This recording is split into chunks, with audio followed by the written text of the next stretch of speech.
নবম শ্রেণীর প্রিয় শিক্ষার্থী সালদার স্যার ইউটিউব চ্যানেল থেকে তোমাদের সবাইকে স্বাগতম। আজকে তোমাদের জন্য আরেকটি নতুন ভিডিও নিয়ে এসেছি। গণিত মডেল প্রশ্ন সেট 1 সেরা প্রস্তুতি দ্বিতীয় পর্যায়ক্রমিক মূল্যায়ন 2026 40 মার্কের একটি প্রশ্ন আমি বিশ্লেষণ সহ সম্পূর্ণ সমাধান দেখাবো তোমাদের এই ভিডিওতে। আর এই ভিডিও তাই আমি বলেছি হেসে খেলে অঙ্ক শিখি, অর্থাৎ আমি প্রতিটি অঙ্কই যেমন এমসিকিউ কীভাবে আসলো উত্তরটি সেটা সহ সামগ্রিক বিশ্লেষণ এমনভাবে দেখাবো যাতে তোমরা খুব অনায়াসেই বুঝতে পারো। যাই হোক, আর দেরি নয়, তোমরা যারা এখনও আমার চ্যানেলটিকে সাবস্ক্রাইব করোনি তারা এখনই চ্যানেলটিকে সাবস্ক্রাইব করে বেল আইকনটি প্রেস করে দাও এরকম আরও অনেক ভিডিও পাওয়ার জন্য। তোমরা দেখতে পাচ্ছ এই প্রশ্নটি দ্বিতীয় পর্যায়ক্রমিক মূল্যায়ন 2026 বিষয় গণিত মার্ক 40, স্কুল নং। আসলে এটা স্কুল না, মধ্যশিক্ষা পর্ষদ প্রদত্ত নমুনা প্রশ্নপত্র। এই প্রশ্নে যদি আমি তোমাদের একটু দেখিয়ে দিই, 1 নম্বরে 4টি এমসিকিউ আছে 4 মার্ক, 2 নম্বরে 5টি প্রশ্নের উত্তর দিতে হবে 2 মার্ক করে, 5 দুগুণ 10, 3 নম্বরে 3 মার্ক, 4 নম্বরেও 3 মার্ক, 5 নম্বরে আবার 4 মার্ক সম্পাদ্য ও উপপাদ্য, আর 6 নম্বরে হচ্ছে তোমার উপপাদ্যের এক্সট্রা 3 মার্ক এবং 7 নম্বরে হচ্ছে সম্পাদ্য 4 মার্ক, আর 8 নম্বরে হচ্ছে তোমার অঙ্ক আয়তক্ষেত্রের যেটা 9 নম্বর, এবং 10 নম্বরে হচ্ছে তোমার পরিসংখ্যান। এই টোটাল মিলে টোটাল প্রশ্নটি তোমরা দেখতে পাচ্ছ এখানে। টোটাল প্রশ্নটি 40 মার্কের প্রশ্ন। আমরা এক এক করে সমস্ত প্রশ্ন বিশ্লেষণের আগে 1 নম্বরের প্রশ্ন পর্যায়ক্রমে বড় করে দেখি। এখানে 4টা প্রশ্ন আছে। 2 নম্বরের প্রশ্নটা আমরা বড় করে দেখলাম, 2, 3, 4 এরকম করে 5, 6, 7, 8, 9, 10। তো আমরা সরাসরি 1 নম্বর প্রশ্নের উত্তর দেখব। তো 1 নম্বর প্রশ্ন যদি একটু বলি, এখানে আছে কি, ক্রয় মূল্য বিক্রয় মূল্য অনুপাত 10:11 হলে শতকরা লাভ। শতকরা লাভ মূলত কোনটা? 6 নম্বর, অর্থাৎ 10/1/9%। কিন্তু কীভাবে আসলো সেটা আমরা যদি দেখি, লাভের শতকরা হিসাব, ক্রয় মূল্য সিপি যেটা, কস্ট প্রাইস, বিক্রয় মূল্য এসপি, 10:11। ধরি সিপি সমান 10 টাকা, এসপি সমান 11 টাকা, তাহলে লাভ হবে 11 থেকে 10 গেলে 1 টাকা থাকে। লাভের শতকরা, লাভ ডিভাইডেড সিপি ইন্টু 100, তাহলে এখানে 10% হয়। কিন্তু এখানে অনুপাত অনুযায়ী হিসাব করলে 11-10 ডিভাইডেড 10 গুণ 100, অর্থাৎ এখানে 10%। তবে যদি সঠিক ভগ্নাংশ আকারে লিখি তাহলে 1/10 সমান 10 সমস্ত 1/9। তাহলে উত্তর হবে কি 10 সমস্ত 1/9। এরপরে আমরা চলে যাব 2 নম্বরের, যেটা 1-2। এবিসি ত্রিভুজের বিসি বাহুর মধ্যবিন্দু ডি, বিডি এর মধ্যবিন্দু ই এবং এ মধ্যবিন্দু হলে বিও এর ক্ষেত্রফল কোনটি হবে? তাহলে আমরা যদি এর উত্তর, ত্রিভুজের ক্ষেত্রফল হচ্ছে ত্রিভুজ এবিসি, ডি হলো বিসি এর মধ্যবিন্দু, ই হলো বিডি এর মধ্যবিন্দু, ও হলো এই এর মধ্যবিন্দু। এখন ধাপে ধাপে দেখি, যদি ডি নিলে বিডি এর অর্ধেক, ই নিলে ই এর অর্ধেক, এরকম করে টোটাল রেজাল্টটা ডি নম্বর, 1/8 ইন্টু ত্রিভুজ এবিসি এর ক্ষেত্রফল। এরপর আমরা চলে যাব 3 নম্বর। একটি বৃত্তের কেন্দ্রের স্থানাঙ্ক 0, 0, বৃত্তের উপর একটি বিন্দুর স্থানাঙ্ক 43 হলে বৃত্তের ব্যাসার্ধের দৈর্ঘ্য। তাহলে আমরা যদি বৃত্তের ব্যাসার্ধ হচ্ছে কি, কেন্দ্র এবং বিন্দু দুটো দেওয়া আছে, আমরা দূরত্ব আর যে সূত্র সেটা ডিস্টেন্স ফর্মুলা, ডি সমান x2 - x1 whole square plus y2 - y1 whole square. এখন মানটা বসায় 4 - 0 স্কোয়ার 3, অর্থাৎ 16 যোগ 9 25, 25 বর্গমূল 3, অর্থাৎ ব্যাসার্ধ 5 একক। তাহলে এটা কোথায় আছে? এটা আছে এই নম্বর, উত্তর হবে এ নম্বর। এরপরের প্রশ্ন হচ্ছে 4 নম্বর। সমান পরিসীমা বিশিষ্ট একটি বর্গক্ষেত্র এবং আয়তক্ষেত্রের ক্ষেত্রফল যথাক্রমে এস ও আর হলে এর কোনটা উত্তর সঠিক হবে? এর উত্তর বি উত্তর সঠিক হবে। আমি কারণটা দিয়ে দিচ্ছি, উভয় পরিসীমা একই, বর্গক্ষেত্রের ক্ষেত্র সব বাহু সমান, সর্বাধিক ক্ষেত্রফল হয়। আয়তক্ষেত্রের ক্ষেত্র দৈর্ঘ্য কিন্তু ইকুয়াল নট প্রস্থ ক্ষেত্রফল কম হয়। গণিতের একটি গুরুত্বপূর্ণ ধারণা, সমান পরিসীমার মধ্যে বর্গক্ষেত্রের ক্ষেত্রফল সর্বাধিক হয়, তাই এস গ্রেটার দ্যান আর হবে। ঠিক আছে, এরপরে আমরা চলে যাব 2 নম্বরের প্রশ্ন। 2 নম্বরে এক এক করে 5টি প্রশ্ন আছে, 3, 4 প্রশ্নগুলি দেখে নিয়েছি। এবার আমরা উত্তর দেখব। 1 নম্বরের প্রশ্ন। 1 নম্বরের প্রশ্ন হচ্ছে, ধরি দোকানদার একটি বই বিক্রি করে বিক্রয় মূল্যের উপর 20% লাভ করেন। ক্রয় মূল্যের উপর তার শতকরা কত লাভ? ধরি বিক্রয় মূল্য 100 টাকা, লাভ হবে 20% লাভ, তাহলে ক্রয় মূল্য 100 বিয়োগ 20, অর্থাৎ 80 টাকা। তার শতকরা লাভ হবে 80 টাকায় লাভ 20 টাকা, 1 টাকায় লাভ 100 টাকায় লাভ, 25%। উত্তর হবে 25%। এরপরে আমরা চলে যাব 2 নম্বর। সামুদ্রিকের ক্ষেত্রফল 100 বর্গ একক, বিসি বাহুর মধ্যবিন্দু পি, এবিসি এর ক্ষেত্রফল নির্ণয় করুন। তাহলে এবিসিডি সামুদ্রিকের ক্ষেত্রফল হচ্ছে 10 বর্গ একক। সুতরাং ত্রিভুজ এবিসি এর ক্ষেত্রফল হবে সামুদ্রিকের অর্ধেক অর্থাৎ 10/2 অর্থাৎ 50 বর্গ একক। এরপর 3 নম্বরের প্রশ্ন, মূল বিন্দু থেকে -4y বিন্দুর দূরত্ব 5 একক হলে y এর মান কত লিখো। তাহলে আমরা যদি দেখি এখানে মূল বিন্দু থেকে -4y বিন্দুর দূরত্ব 5 একক, তাহলে মূল বিন্দু আর -4y এর দূরত্ব হচ্ছে x² + y² = 5। এখানে x এর পরিবর্তে -4² + y² অর্থাৎ 16 + y² = 5। বর্গ করলে উভয় পাশে বর্গমূল উঠে যায়, এখানে 25 হয়, তো y² = 9 অর্থাৎ 16, 25 থেকে 9 বাদ গেলে 16 থাকে, y = +-3, উত্তর y। এরপর আমরা চলে যাব মূল বিন্দু। একটি অর্ধবৃত্তাকার ক্ষেত্রের পরিসীমা 36 সেন্টিমিটার হলে অর্ধবৃত্তাকার ব্যাসের দৈর্ঘ্য কত। তাহলে আমরা যদি এটা দেখি, অর্ধবৃত্তের পরিসীমা হচ্ছে 36 সেন্টিমিটার, সূত্র পরিসীমা হচ্ছে πr + 2r। πr + 2r হচ্ছে, আমরা যদি πr + 2r কেন হলো সেটা দেখিয়ে দেওয়ার চেষ্টা করি, তাহলে এইরকম একটা বৃত্ত আঁকবো। হ্যাঁ, তো অর্ধবৃত্ত মানে তো এটা। হ্যাঁ, তাহলে এইখান থেকে যে এটার দূরত্ব হচ্ছে πr আর πr, আর এটা ব্যাস যেহেতু এটা 2r, তাহলে এই দুটা হচ্ছে তোমার 36। তাহলে এখান থেকে আর এর মানটা আমরা পেয়ে যাচ্ছি কত, আর এর মানটা 36/π + 2, দ্যাট মিনস পাই এর মান 22/7 ধরলে আর এর মান হবে 7 সেন্টিমিটার। তাহলে ব্যাস হবে 2r অর্থাৎ 14 সেন্টিমিটার।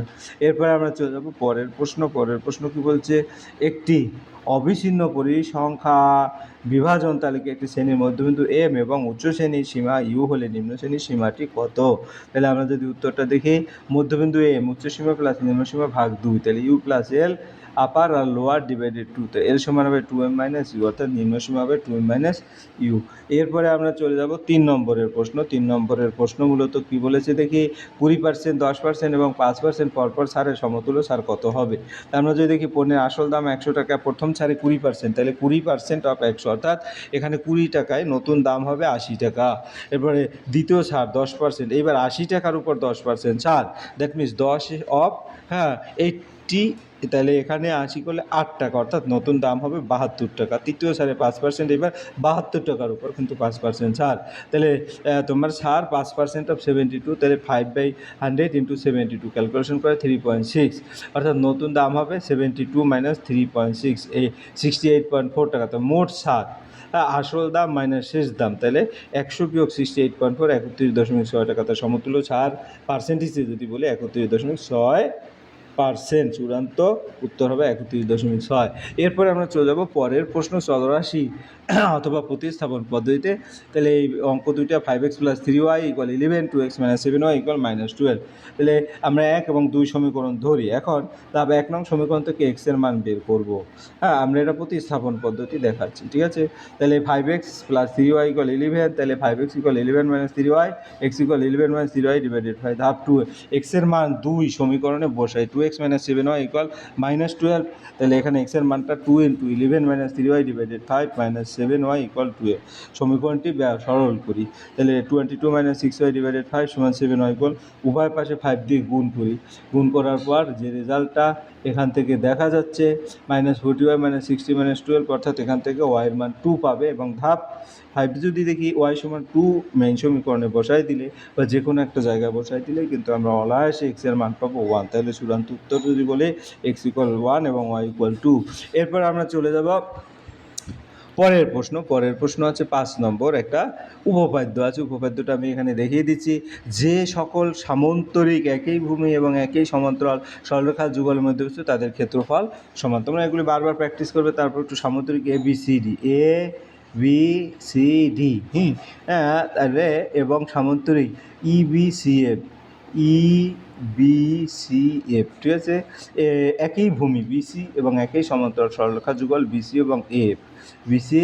এবং AF সমান্তরাল যুগলের মধ্যে অবস্থা প্রমাণ করতে হবে ABCD সামান্তরিকের ক্ষেত্রফল সমান EBCF সামান্তরিকের ক্ষেত্রফল সমান, আর কি, অর্থাৎ দুটো ক্ষেত্রের সামান্তরিক ABCD এর AB সমান্তরাল DC এবং AF ভেদক।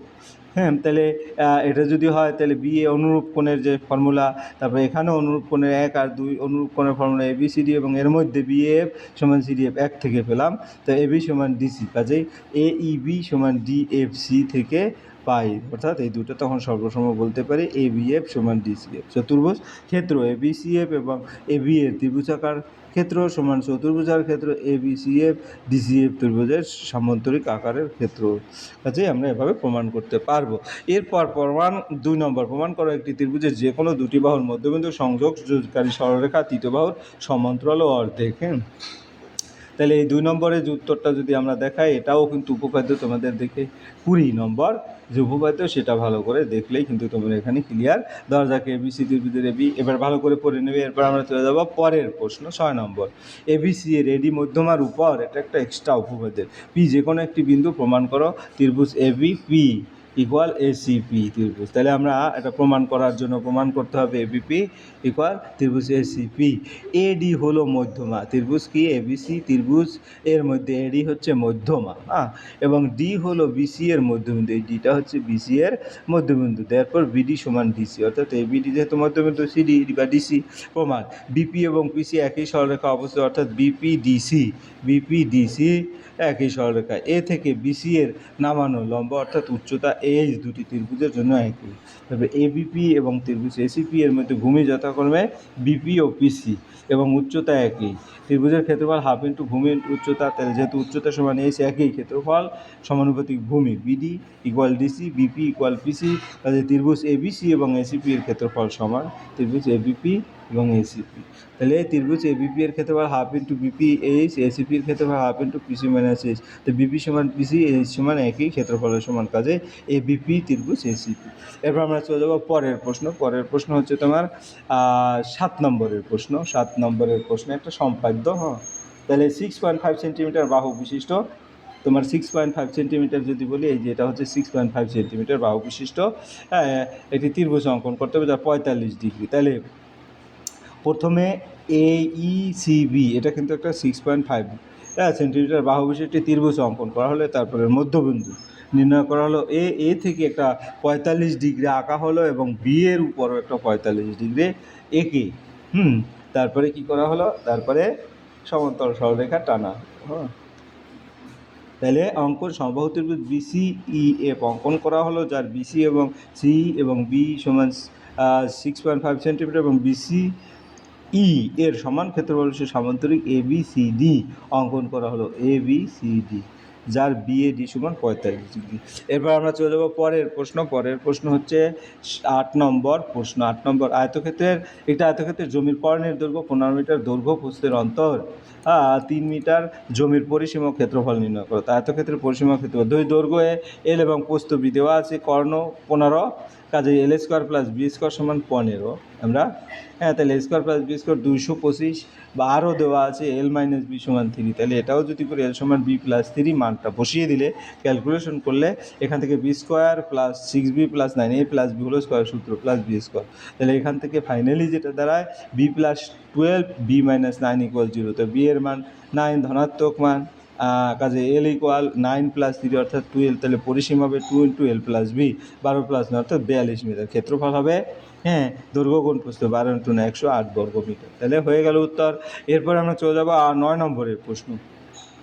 একটি চাকার পরিধি ও ব্যাসের অন্তর 75 সেন্টিমিটার হলে ওই চাকার ব্যাসার্ধের দৈর্ঘ্য হিসাব করে লেখো। তাহলে আমরা যদি দেখি, একটি চাকার দেওয়া আছে পরিধি মাইনাস ব্যাস সমান 75 সেন্টিমিটার, সূত্র 2πr মাইনাস 2r সমান 75, 2r কমন এলে পাই মাইনাস 1, 75, দ্যাট মিনস r সমান 75 ডিভাইডেড 2 ইন্টু পাই মাইনাস 1। পায়ের মান 22/7 ধরলে এখানে যে রেজাল্টটা পাবো 75/7 ডিভাইডেড 30 অর্থাৎ 17.5 সেন্টিমিটার। উত্তর 17.5 সেন্টিমিটার। এরপরের প্রশ্ন, এরপর নিচের পরিসংখ্যান বিভাজন থেকে আয়তলেখ অঙ্কন করো। 1 থেকে 10, এই তাহলে এই চিত্রটা যেটা দেওয়া আছে সেই আয়তলেখটা কিন্তু এইভাবে অঙ্কন করবে তোমরা। এই 1 থেকে 10, 11 থেকে 20। আশা করি ভিডিওটি মনোযোগ সহকারে দেখলে ফুললি প্রশ্নের উত্তরে ক্লিয়ার বুঝতে পারবে। পরিশেষে বলবো, ভিডিওটি দেখার জন্য অসংখ্য ধন্যবাদ। ভিডিওটি ভালো লাগলে লাইক, কমেন্ট, শেয়ার করতে ভুলবে না। আজ এই পর্যন্তই, ধন্যবাদ।